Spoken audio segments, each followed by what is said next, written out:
Hi all, Dr. Nancy here, and I am working on the lecture where we talk about how to start with your gardening and your herb gardening.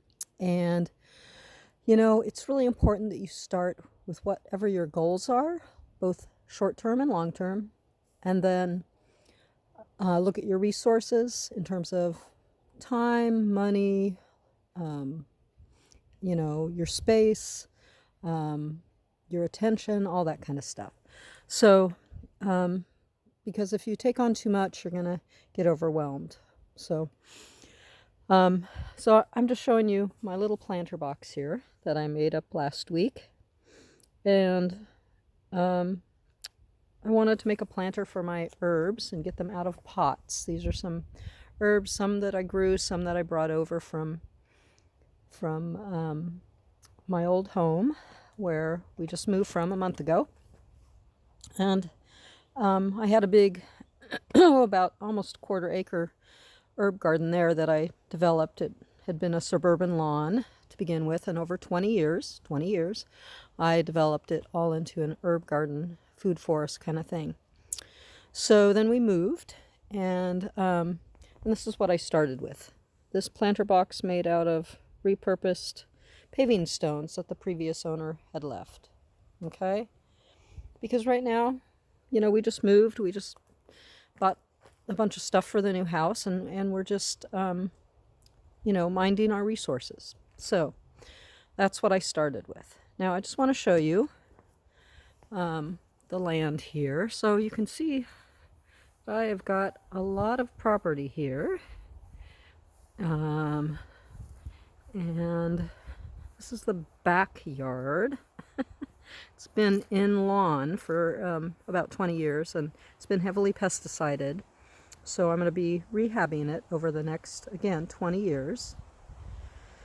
And that's the long-term goal. The short-term goal is to start defining spaces. So that's what you see with the hay bales over there. So I have some trees I want to get planted, and I have deer that I want to establish a boundary with. So I'm going to start in this space here. Part of the reason I'm starting in this space is that I've noticed that the moles are here, which means that the soil is very compacted. So I got these straw bales very cheaply from a neighbor for $4 each. So very small outlay of cash. I'm going to put them here for a little bit to soften up the soil. And before it starts raining, I'm going to start moving over some old branches that I trimmed off trees last year and pile up here and make what's called a hugelkultur or hugel bed. Basically, it's trying to mimic nature's way of throwing stuff on the ground and piling leaves up and stuff so that trees can grow there. And that's kind of what we're going to be doing.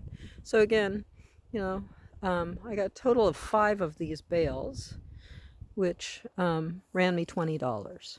Okay, so again, I'm looking at my resources. I'm not jumping into designing and building this garden as we continue through the backyard here. And again, there's quite a bit of space, all at once, because that would just overwhelm me and my finances. And although the long-term goal is in 20 years, for this to be a ginormous food forest, medicine forest, I'm starting one step at a time. And that's easier, I must admit, when you're older than when you're younger, but something to aspire to. So here's the other 2 bales. And then this is aged horse manure that I got for free, again, from a neighbor. Free. It's sitting here waiting to go into the hugelkultur and for me to make some beds. But I have to wait until we cut down this tree, because then I'll also have a source of wood chips. So this poor little tree is just struggling. It's very close to the house. I always hate taking down trees, but this one will come down. And then I'll have a bunch of wood chips. Now you can always get wood chips for free. There's a organization called Chip Drop, and you might look to see if they're in your area, and they work with arborists to deliver chips for either low cost or no cost to homeowners who want to use them. So that is a source of free wood chips. Now you see here, I have stuff in front too that I have to attend to eventually. And yeah, so we have on this side 1.8 acres, and on the other side of the easement we've got 8.2 acres. So, actually that's 8.2 acres and this is 0.8 acres. So all told we have 9 acres. I'm hoping to leave a lot of that across the easement there in forest. But there are ponds and things that I do have to attend to, and some things I want to do with the ponds, and for the health of the soil over there. So lots of big plans that are long term, but again, I want to bring your attention back to where I started. And where I started was with my little planter box over there, where I have all my Mediterranean herbs, and I planted them first because I knew the deer hate them, so they're not going to eat them. I will have success. So I wanted to start with a successful thing, low cost, no cost actually, hour of my labor perhaps, and these guys are doing fine in this little planter box that basically was free.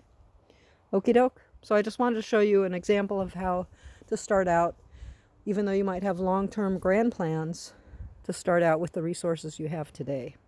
All right? So that's Dr. Nancy signing off. Take care. Bye-bye.